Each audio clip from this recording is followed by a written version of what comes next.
When the HOA president tried to force him out, she had no idea she was stepping into her own nightmare. Malik Patterson had long dreamed of owning a home in a quiet, high-end neighborhood. After years of dedication and saving, he finally achieved that goal. The house, a beautiful two-story brick property in Brentwood Estates, Tennessee, sat on a perfectly manicured lot, complete with a wraparound porch and a generous backyard. It was everything he had imagined, peaceful, elegant, and ideal for building a future. But from the very first day, something felt off. Even as the driveway was still filled with moving boxes, Malik noticed its eyes peering from behind curtains, stares from porches that lasted a bit too long, dog-walking neighbors slowing as they passed. No one approached, no one offered a warm hello or said, "Welcome to the neighborhood." Just an eerie silence. At first, Malik didn't think much of it. Maybe folks here just like to keep to themselves. Maybe with time they'd come around. That hope faded quickly. The next morning, as Malik finished brewing his coffee, he heard a sharp knock at the front door. Standing there was a woman in her 60s, neatly dressed in a beige blouse and cardigan, a pearl set in each ear, and a pin on her sweater bearing the HOA logo. Her stance was stiff, her expression unreadable, but there was something in her eyes Malik couldn't quite define. "Good morning," she said curtly. "I'm Barbara Whitman, president of the Brentwood Estates Homeowners Association." Malik smiled politely and extended his hand. "Nice to meet you. I know who you are," she interrupted, peeking past him into the house. "I just wanted to go over a few matters." She handed him a thick stack of papers, stapled in the corner HOA regulations. Malik flipped through the pages, recognizing typical neighborhood rules: lawn upkeep, approved paint colors, acceptable mailbox styles, all standard stuff. Then Barbara cleared her throat. "We pride ourselves on upholding a certain image here," she said, her gaze locking on the moving truck still sitting in the driveway. "I trust that'll be gone by this evening." Malik raised an eyebrow. "It'll be moved once I finish unpacking," he replied. Barbara gave a nod, but not one of approval.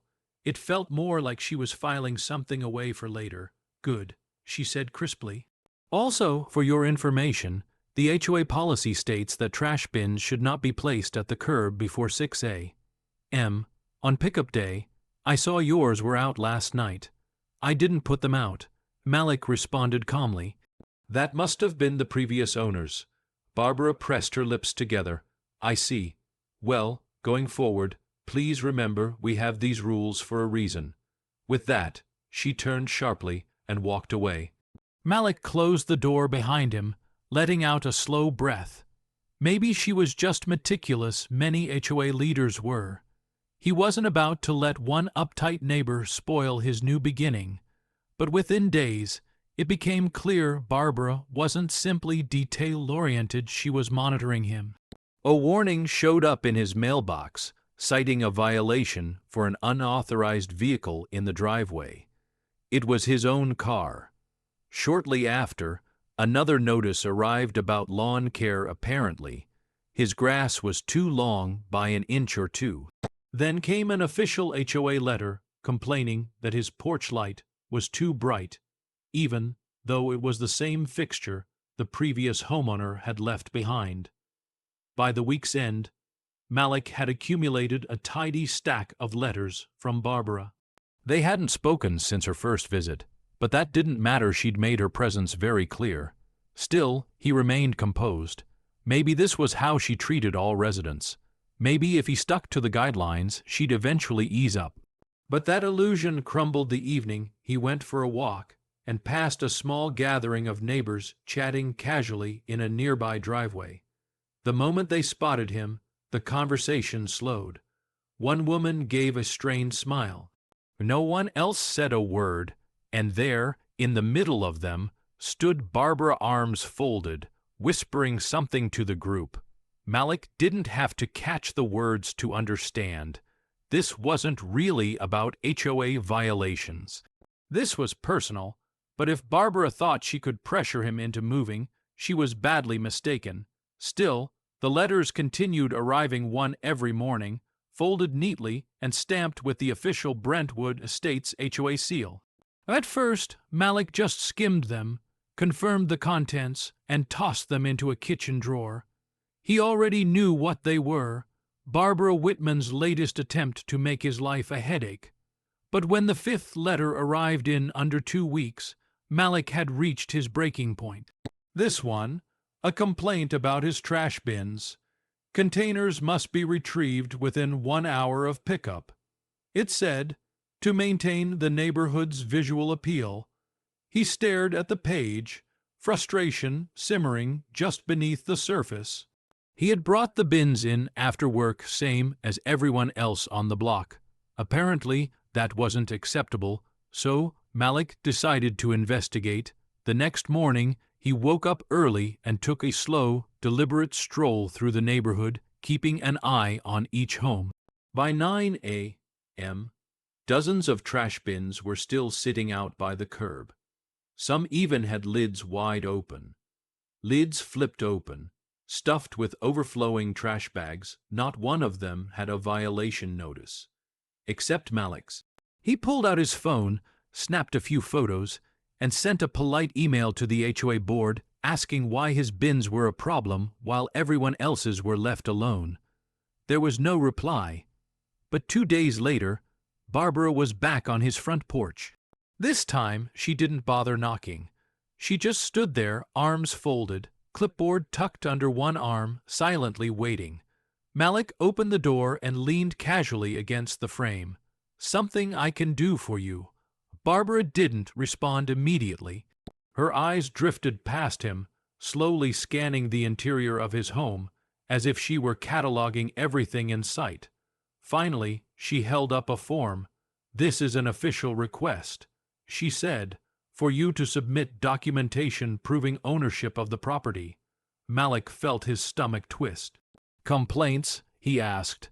"There have been concerns raised by neighbors," Barbara continued, her tone coated in sweetness with a sharp edge. "They've noticed strange activity, unfamiliar vehicles coming and going, furniture being delivered at odd times. Some believe you may be renting, which would be a direct violation of our HOA rules." Malik gave a dry, amused chuckle. "You've got to be joking." Barbara's expression didn't change. He took a breath, trying to keep himself steady. "First of all, I own this house. Second, I've lived here less than a month. Of course, there are deliveries, and the cars, friends and family helping me get settled." Barbara's lips pressed into a thin line. Her grip on the clipboard tightened slightly. "We have procedures in place to ensure that all residents are properly verified. We'll need to see your deed." Malik understood exactly what was happening here. She hadn't asked any of the other homeowners to prove anything, only him. Still, he stayed calm. "You can look it up yourself. It's public record." Barbara's eyes narrowed for just a moment before she quickly composed herself, smoothing her face. "I'd prefer if you submitted it personally," she said. Malik tilted his head, "And if I don't?" Barbara's mouth curled into something that resembled a smile, but it lacked any warmth. "Then I'll be forced to take this matter to the HOA board." Malik let out a slow breath, biting back the sharp reply sitting at the edge of his tongue. She was trying to provoke him to make him snap, raise his voice, give her exactly what she needed to paint him as the problem. Instead, he smiled. "I'll think about it," he said, and gently closed the door before she could add anything else. Barbara didn't take kindly to that. That evening, as Malik sat outside on his porch enjoying a cold beer, he spotted her again, this time at the edge of his driveway, chatting with a man dressed in a polo shirt and khakis. She motioned toward Malik's home, speaking in hushed tones. The man nodded, jotting notes on a pad. Malik didn't need to guess what was going on. Barbara wasn't just trying to rattle him anymore, she was actively plotting to remove him. But if she believed she could force him out, she was about to find out she picked the wrong person. The following morning, Malik opened his inbox to find an email from the HOA. Subject: Notice of Violation. This time, it targeted his porch setup.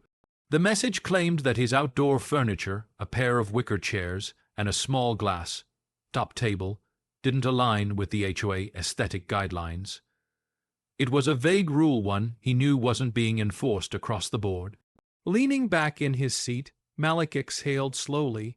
He had walked this neighborhood enough times to know that at least a dozen other homes had similar patio arrangements. Some even had faded plastic chairs that looked like they'd been out since the early 2000s. Yet somehow, his furniture was deemed a problem. He ignored the email, but the next day, another message arrived. Subject: second notice lawn maintenance violation. Malik furrowed his brow. He had just cut his grass, trimmed the edges, watered everything. He had even spent hours pruning the hedges to make sure the yard looked perfect. Still, the complaint claimed his lawn was slightly overgrown, and warned that he could be fined if it wasn't addressed. Malik saw it clearly now. Barbara was trying to bury him in petty violations, stacking up minor issues so she could build a case. So he decided to flip the script. That evening, he took a slow stroll around the neighborhood, documenting every real infraction he came across. Lawns left wild, shutters hanging loose, house numbers so faded they were unreadable, and trash cans still out long after pickup. He submitted formal complaints, each one supported with time-stamped photos. It took less than a day for Barbara to show up again, but this time she didn't come alone. She stood at the end of Malik's driveway next to another member of the HOA board, an older man with salt and pepper hair and a clipboard in hand. Malik recognized him from the HOA website. Stephen Reynolds, vice president. Barbara's face was more tense than usual, her forced smile barely hiding her irritation.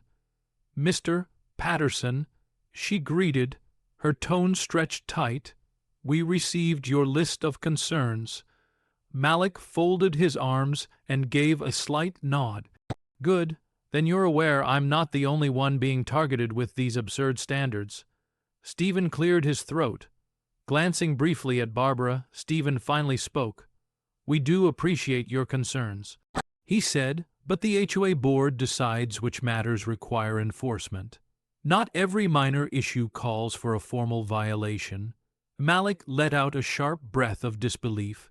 "So mine are serious enough for action, but everyone else's get a pass." Barbara didn't respond. Instead, she pulled out a sheet of paper and handed it to him. "This is your final warning before penalties begin," she said. "Your porch furniture must be replaced, and your lawn has to remain within regulated height at all times." Malik stared at the page, then lifted his eyes to meet hers. He wasn't naive. This had nothing to do with chairs or grass. It was about making him feel unwelcome. He inhaled, steadying his voice with a slow smile. "You know, Barbara, I've read the HOA bylaws front to back. There's nothing in there that says I have to get rid of furniture that's in perfectly good shape." Barbara straightened. "It's about maintaining visual consistency across the community." Malik raised an eyebrow. "So you're enforcing standards that don't officially exist?" Barbara's jaw tightened. Stephen shifted awkwardly beside her. For the first time, Malik noticed uncertainty flicker across his face, a crack in the certainty. Stephen wasn't entirely sold. Malik decided to lean in. "Let me ask you something," he said, tone calm and steady. "If I were someone else, say, one of my neighbors, would we even be standing here right now?" Barbara's nostrils flared. Stephen opened his mouth, paused, then shut it again. Silence. Malik gave a small nod as he folded the paper in half. "Thought so." Barbara inhaled sharply, forcing a smile that didn't reach her eyes. "If you choose not to cooperate, the HOA is authorized to escalate this." Malik met her stare without blinking. "Then do whatever you feel you need to." Barbara spun around, heels clicking on the driveway, her shoulders rigid with restrained anger. Stephen hesitated a moment, then followed her lead. Malik stood there, still holding the violation notice in one hand. He had just called her bluff, but he knew Barbara wasn't the type to walk away quietly. He expected pushback. He just hadn't anticipated how extreme it would become. The next morning, a thick envelope sat inside his mailbox. There was no HOA seal this time instead. It came from a law firm. Inside, he found an official complaint filed with the Davidson County Housing Authority. The accusation: he was unlawfully occupying the property. Barbara had jumped from nuisance-level citations to attempting legal eviction. Malik read the document carefully. His pulse was steady, but his grip on the pages tightened. She was actually doing this. He continued reviewing the complaint. The allegations were flimsy, baseless claims that he had failed to verify homeownership, accusations that he might be leasing the house under false claims, and a vague statement claiming that several neighbors had voiced concerns about his presence. No names, no evidence, just speculation wrapped in legal language. For a moment, Malik thought about brushing it off. The claims wouldn't stand up in court. But then it hit him: this wasn't truly about getting him kicked out. This was about wearing him down. Barbara was trying to drown him in red tape, hoping the frustration and stress would break him. She wanted him to give up, to pack his things and leave on his own terms.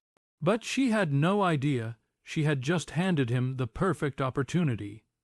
That evening, Malik made a call. "Hey, Joe," he said as the line connected, "I need a favor." Joe Martinez had been his real estate attorney for years, sharp-minded, no-nonsense, and far more aggressive than Barbara could ever dream of being. By the next morning, Malik had everything lined up. And he wasn't just planning to defend himself, he was about to completely upend the situation. 3 days later, the HOA called an emergency board meeting. The room was packed.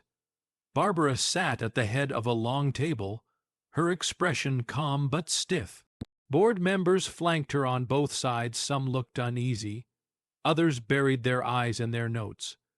The air buzzed with whispers, homeowners shifting in their seats, sneaking glances between Malik and the board.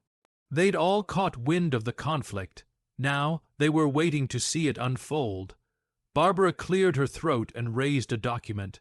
"We've gathered to address the ongoing matter regarding Mr. Patterson's residency," she began.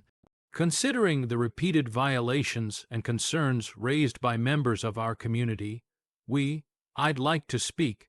Malik interrupted, his voice even but firm. Barbara's mouth tightened. "You'll have the opportunity to respond once." "No." Malik cut in, setting a thick stack of documents on the table. "I'll speak now." A low murmur rippled across the room. Barbara went rigid but motioned for him to go on. Malik stood, unfolding the first page. "This," he said, holding it up, "is the deed to my home, legally recorded. Irrefutable proof of ownership." Heads turned. Several board members exchanged uncertain glances. Malik placed the deed on the table, then lifted the second sheet. "This," he continued, "is the purchase agreement for another property, 2 and 14 Oakwood Drive."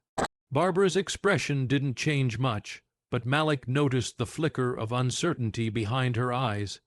Then he raised the final document. "And this," he said, his words deliberate, "is the deed for 2 and 16 Oakwood Drive, Barbara's home." The silence that filled the room afterward was absolute. Malik remained standing. He let the silence hang heavy in the air, giving Barbara time to absorb what had just unfolded. The same woman who had spent weeks attempting to force him out had just discovered that the house she lived in now belonged to him, and she hadn't had a clue. Barbara's lips parted slightly, but no words came out. Then, in a soft and tense voice, she asked, "How?" Malik crossed his arms. "You might want to review the HOA files, Barbara," he said. "That foreclosure you overlooked, the sale that closed last month, I was the one who bought it." Gasps echoed across the room. Barbara's fingers curled around the stack of papers in front of her. Malik cocked his head. "So tell me, Barbara, who's the real trespasser now?" And with that, the entire atmosphere changed. The room froze in stunned silence. Barbara's face lost all color. The controlled composure she'd held for so long was beginning to unravel. The authority she had exercised over Malik for weeks had just crumbled in front of everyone. Malik didn't rush. He let the impact of his words sink in. Then he reached for another paper from his organized stack. Now, he continued, let's discuss false eviction claims. Barbara's head jerked up. Excuse me. Malik tapped the complaint she had filed. You accused me of illegally living in my own home. You submitted a report claiming I wasn't a lawful resident. He paused and looked her straight in the eye. Would you like to explain your reasoning? Barbara's fingers tensed, but she forced her voice to stay calm. As stated in my filing, multiple residents brought forward their concerns. Who exactly?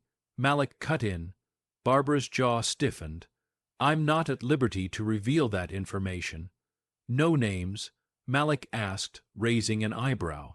That's strange. I spoke to a number of neighbors before this meeting. Not a single one recalls voicing any complaints. A murmur swept through the crowd. Residents exchanged glances, some beginning to squirm in their seats. The energy in the room shifted.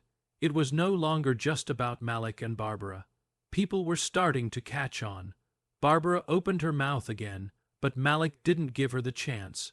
You accused me of breaching HOA policies, he said, yet you've consistently ignored violations all around this neighborhood. He held up a bundle of printed emails. I submitted multiple complaints over untrimmed lawns, damaged shutters, trash bins left out for days, and not one resulted in action. Then he turned to face the rest of the board. So tell me, do these rules only apply when Barbara feels like enforcing them?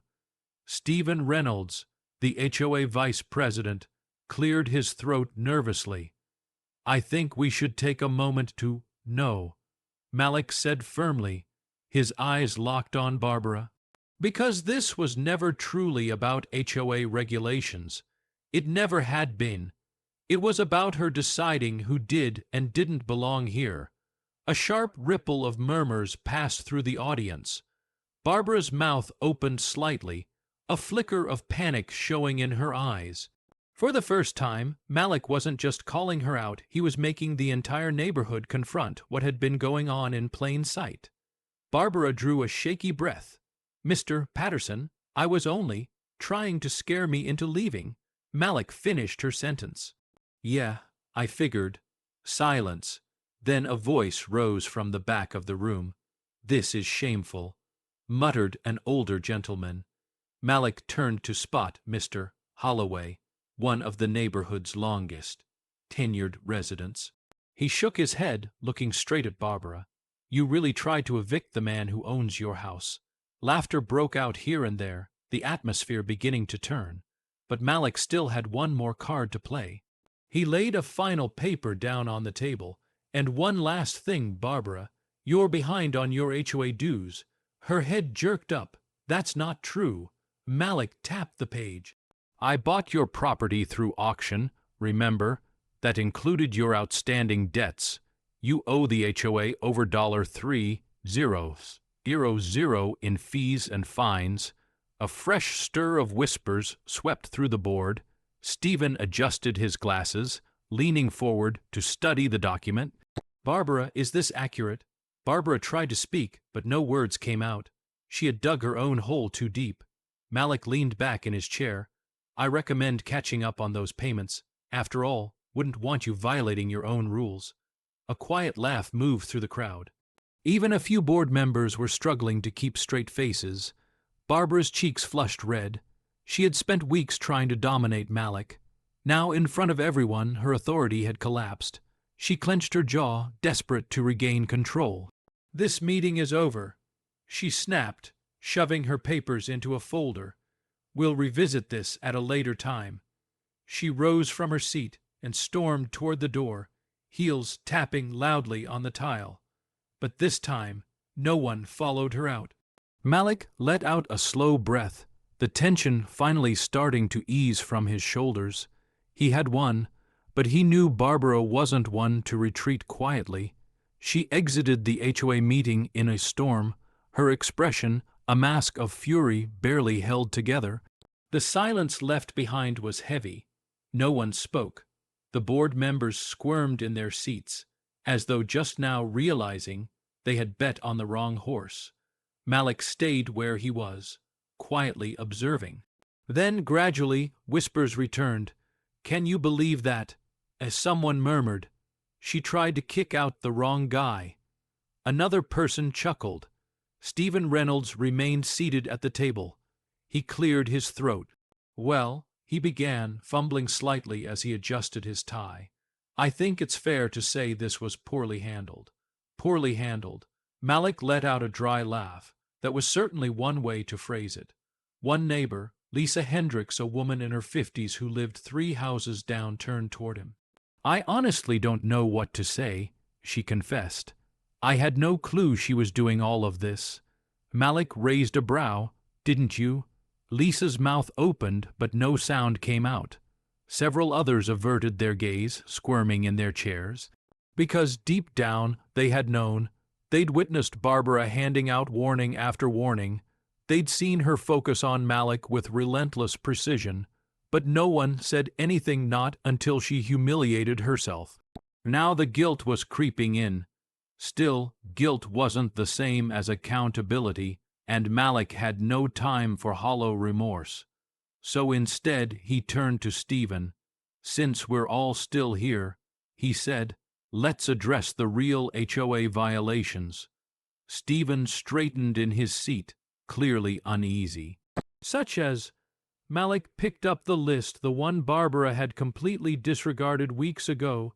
"Fences in disrepair, trash cans left by the street for days, lawns that haven't been mowed in weeks. Every one of these violations is current, yet somehow I was the only one who got fined." Stephen looked at the paper, then around at the board. Several members visibly shifted, uncomfortable. They knew Malik was telling the truth. "We'll revisit these complaints and review them thoroughly," Stephen replied. Malik nodded slowly. "Good. And while you're at it, I'd like to file a formal complaint against Barbara Whitman for harassment, submitting false HOA violations, and abusing her authority to target a resident for personal reasons." A fresh wave of whispers spread through the room. Lisa shifted again. "Do we even have the authority for that?" Stephen exhaled, taking a moment. "If an HOA officer is found misusing their position, the board has the power to vote for removal." Malik leaned in slightly. "Then let's vote." Lisa paused, then nodded, seconded, and one by one, hands began rising. Malik watched them, all the same people who once watched silently, now taking part in voting Barbara out. The irony wasn't lost on him. Had she simply left him be, she'd still be in charge, but her pride had sealed her fate. A few minutes later, Stephen cleared his throat once more.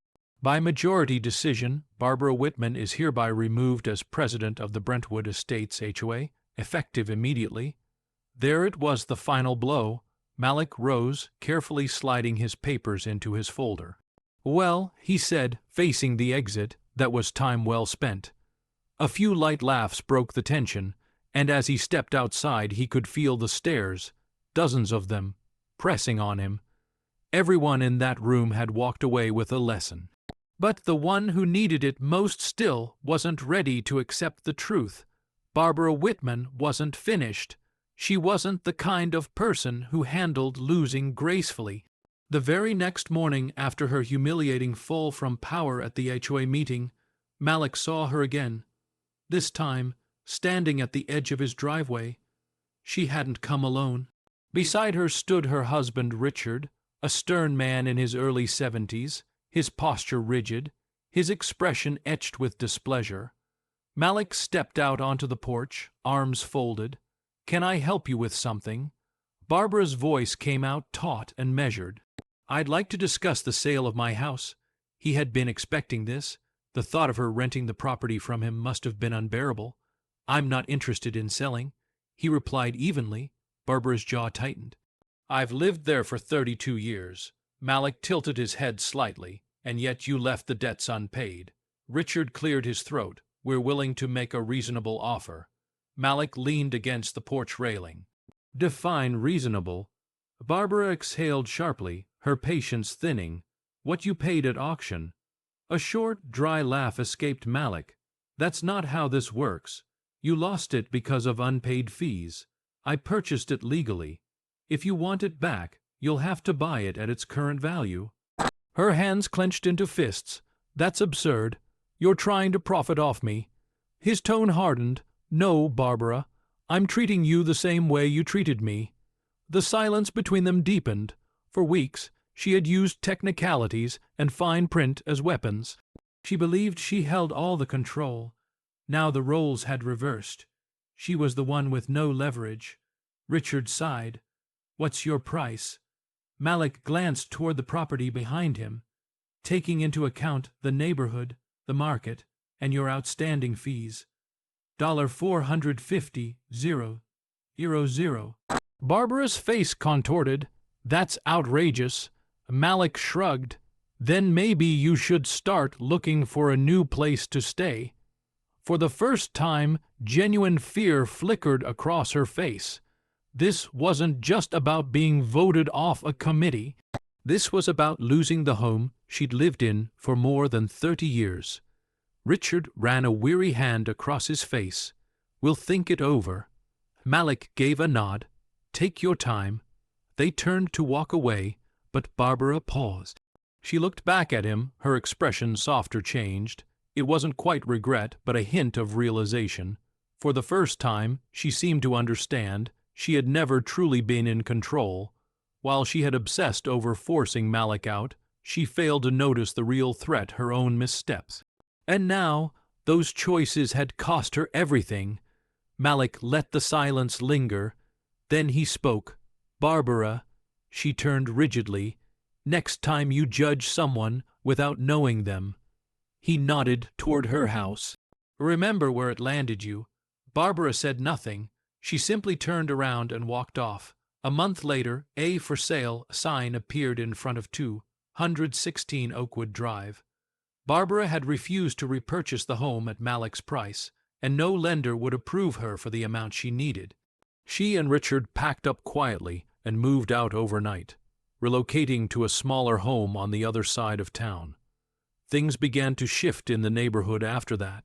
With Barbara no longer at the helm, the HOA finally started operating as it should, focusing on actual concerns rather than petty control.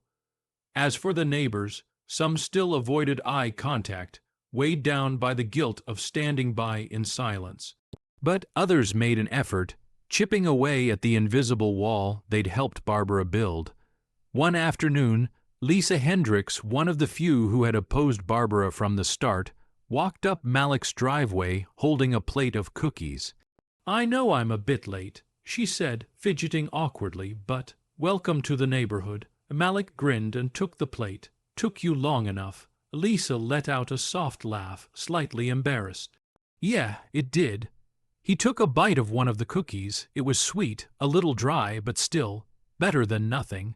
Some people spend their lives trying to control others, believing their power comes from authority, from enforcing rules, from making others feel small.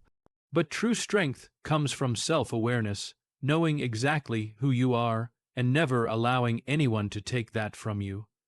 If this story struck a chord, go ahead and hit subscribe. Because trust me, there are plenty more stories just like this one on the way.